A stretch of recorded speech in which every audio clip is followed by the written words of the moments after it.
நீங்க இந்த நம்ம மக்களுடைய கோரிக்கையும் உறுப்பினர்கள் கோரிக்கையும் அவங்களோட மன மகிழ்ச்சி நீங்க கேட்டிருப்பீங்க. இந்த சங்கத்தை பொறுத்த அளவுக்கு என்னன்னு சொன்னீங்கன்னா, எல்லாத்துக்குமே முன்னுரிமை கொடுக்கறதா இந்த சங்கம். யாரும் தனிப்பட்ட நபருக்கு இந்த சங்கமே இல்ல. இந்த சங்கத்துல உள்ள அனைத்து தோழர்களுமே தலைவர்கள் தான். இந்த சங்கத்துல உள்ளவங்க அனைவருக்கும் குறைகள் இருக்கும். அந்த குறைகளை நிவர்த்தி செய்யறது அந்த சங்கமே. குறைகள் இல்லாத மனிதர்கள் இல்ல. குறையை நிவர்த்தி செய்யறது தான் நம்மளுடைய வேலை.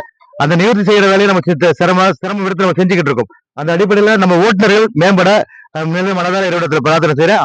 அவங்களோட வளர்ச்சியை நோக்கி இந்த சங்கம் கண்டிப்பா இந்த பயணிக்கும். அதுல இந்த மாற்று கருத்துமே இல்ல. கண்டிப்பா பயணிக்கும்ல சேது. கண்டிப்பா பயணிக்கும்ல. உங்க கருத்துக்கு காது கேட்கிறோமா? காது கொடுத்து கேட்கிறோமா? செய்யறோமா? கண்டிப்பா நாங்க செய்வோம் உறுதியா கூடுறோம். ஏன்னு சொன்னா இன்னைக்கு இந்த ஓட்டர்கள் நல்லா இருந்தாதான் இந்த சங்கம் நல்லா இருக்கும். இந்த சங்கம் நல்லா இருக்கணும்னா இந்த ஓட்டர்கள் நல்லா இருக்கணும். இந்த ரெண்டு தான். இந்த ரெண்டு அடிப்படையில இந்த ஓட்டுநர்களுக்கு என்னென்ன தேவைகள் இருக்கோ அதை கண்டிப்பா நம்ம செஞ்சு கொடுப்போம். நாங்க செஞ்சு கொடுக்கும் போது நாங்க கூப்பிடுறோம். கண்டிப்பா வாங்க, வந்தீங்கன்னா கண்டிப்பா நாங்க செஞ்சு கொடுத்துறோம். அதுல எந்த மாற்று கருத்துமே இல்லை. நீங்க எதை நீங்க முக்கியமா நினைக்கணும்னு சொன்னா, இன்னைக்கு இந்த 500 ரூபாய் சம்பாதிச்சா போதும்னு நினைக்கிறத விட்டுட்டு, நாளைக்கு நம்மளோட பாதுகாப்பு என்ன, நம்மளோட குடும்ப பாதுகாப்பு என்னங்கிறத மனதில் வச்சு நாங்க கூப்பிடுறோம். நீங்க நலவாரிகள் எடுத்துக்கங்க, மத்திய மாநில திட்டங்கள் எடுத்துங்க, பேக்லைஸ் எடுத்துங்க, எஃப்சி இன்சூரன்ஸ் எல்லாம் கரெக்டா எடுத்துங்க. இந்த ஆட்டோ ஓட்டர்களா இவங்க மேல நம்ம கை வைக்கவே கூடாதுன்னு காவல்துறையை நினைக்கணும். அந்த ஆட்டோட பள்ளிப்பட ஆட்ட மக்கள் நற்பணி சங்கமா அவங்களை விடுப்பா அப்படின்னு சொல்ற அளவுக்கு இந்த சங்கத்தை வளர்ச்சி பாதை கொண்டு போகணும். முடியுமா?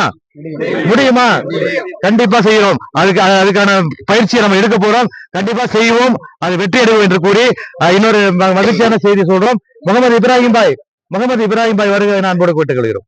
வாருங்கள்.